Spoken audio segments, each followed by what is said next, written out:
Assalamualaikum warahmatullahi wabarakatuh. Perkenalkan, nama saya Hayurunisa dengan IPM 2346910346. Baik, di sini saya akan menjelaskan soal yang pertama, yaitu apa itu 4C pada pembelajaran abad 21. 4C itu terdiri dari 4, yaitu critical thinking, creativity, collaboration, dan communication. Critical thinking yaitu kemampuan untuk menganalisis, menilai, dan berpikir secara logis dalam menyelesaikan sebuah masalah.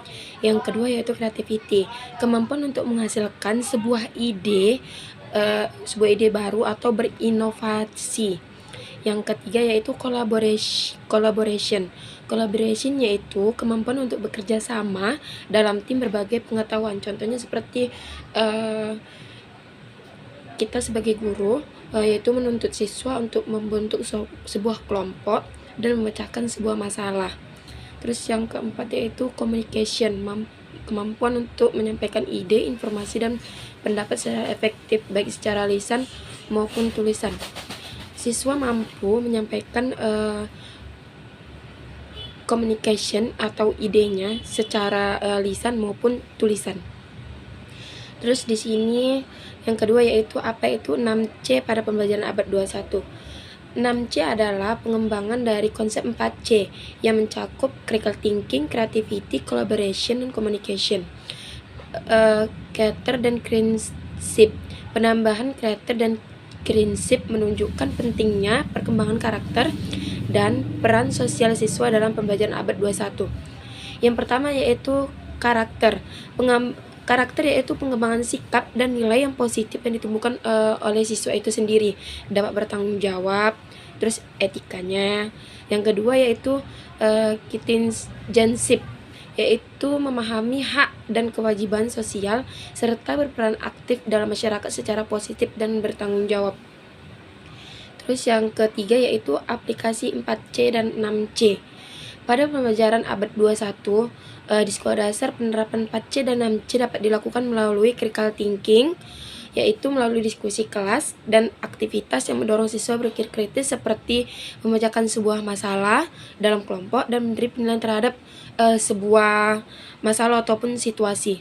Yang kedua yaitu creativity. Creativity itu mengajak siswa bereaksi melalui seni, kerajinan, dan proyek yang merangsang imajinasi mereka. Contohnya itu kita menyuruh siswa untuk menggambar sebuah pemandangan ataupun karya yang lainnya. Yang ketiga itu collaboration. Kegiatan kelompok seperti proyek kelompok atau permainan kolaboratif yang mengajarkan siswa untuk bekerja sama dan saling menghargai. Contohnya kita membuat sebuah kelompok, terus ya kita tuh sama-sama berdiskusi untuk memecahkan sebuah masalah ataupun menghargai pendapat teman yang lainnya. Terus yang keempat yaitu citizenship, yaitu pendidikan mengenai hak dan kewajiban sebagai warga negara, seperti belajar tentang lingkungan, budaya, pentingnya menghargai keragaman. Terus yang keempat yaitu aplikasi 4C dan 6C pada pembelajaran abad 21 di perguruan tinggi. Di sini ada 3. Yang pertama yaitu critical thinking. Critical thinking yaitu diskusi akademis, studi kasus, atau penelitian untuk merangsang analisis mendalam dan kemampuan berpikir kritis. Yang kedua yaitu creativity, menyusun proyek inovatif, riset kreatif, dan struktur yang mendorong mahasiswa untuk berpikir di luar kebiasaan. Terus yang ketiga yaitu collaboration, kerja tim dalam penelitian proyek atau seminar menuntut kerjasama antara mahasiswa dengan bagian latar belakang. Yang keempat yaitu communication, presentasi, tulisan ilmiah atau publikasi untuk mengasah keterampilan berkomunikasi dengan jelas dan efektif di bidang akademik maupun non akademik. Yang kelima yaitu karakter, membanggakan integritas dan etika dalam penelitian, pengerjaan kelompok, serta interaksi di lingkungan kampus. Nah, itu artinya mahasiswa itu mampu bekerja kelompok serta berinteraksi di lingkungan sekitar. Terus yang terakhir itu citizenship, yaitu menumbuhkan rasa tanggung jawab sosial melalui kegiatan sosial, partisipasi dalam organisasi kemahasiswaan, dan kesadaran akan isu-isu global. Contohnya seperti saya sendiri, saya saat ini mengikuti organisasi Ormawa UIR, yaitu Pramuka. Di situ setiap anggota memiliki tanggung jawabnya masing-masing. Terus yang nomor 5 yaitu penerapan seorang guru pada abad 21 yang membangun kognitif karakter dan spiritual. Di sini ada 5.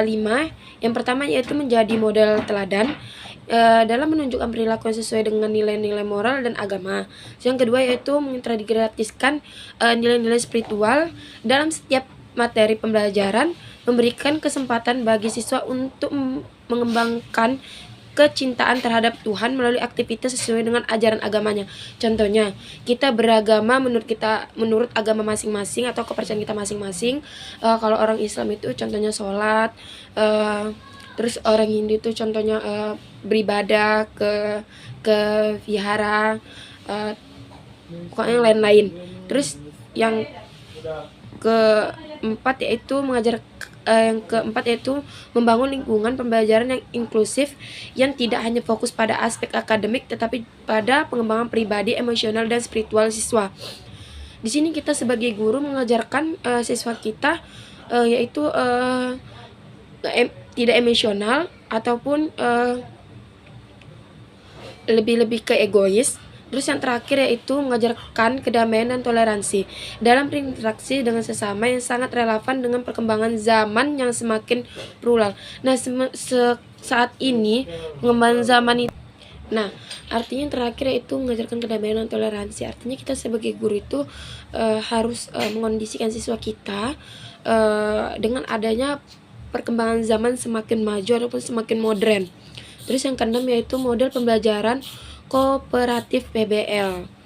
Pembelajaran kooperatif PBL yaitu model pembelajaran yang menggunakan masalah nyata sebagai titik awal untuk belajar dalam pembelajaran kooperatif PBL. Siswa bekerja dalam kelompok untuk menyelesaikan masalah atau tantangan yang diberikan oleh guru. Contohnya itu kita sebagai guru memberikan tugas kepada siswa kita. Nah, siswa kita menuntut siswa kita itu untuk berdiskusi ke teman-teman yang lain untuk memecahkan sebuah masalah ataupun berkolaborasi terhadap materi-materi yang kita berikan. Terus yaitu yang ketujuh itu model pembelajaran kooperatif PJBL. Pembelajaran kooperatif PJBL adalah model pembelajaran berbasis proyek di mana siswa bekerja dalam kelompok untuk merancang dan menyelesaikan sebuah proyek yang berkaitan dengan kehidupan nyata. Perbedaan dengan PBL, PJBL menekankan pada hasil akhir berupa produk atau output nyata seperti penelitian, presentasi, atau pembuatan prototipe. Melalui PJBL, siswa mengembangkan keterampilan seperti kreativitas, kerjasama, kolaboratif, ataupun pemecahan masalah. Terus yang soal terakhir yaitu tentang kritik dan saran untuk pembuatan video bulan Ramadan, yaitu semoga kita semua dimudahkan segala urusannya, dimudahkan rezekinya. Semoga apa yang kita beri kepada orang lain itu dapat bermanfaat bagi mereka. Saya akhiri, wassalamualaikum warahmatullahi wabarakatuh.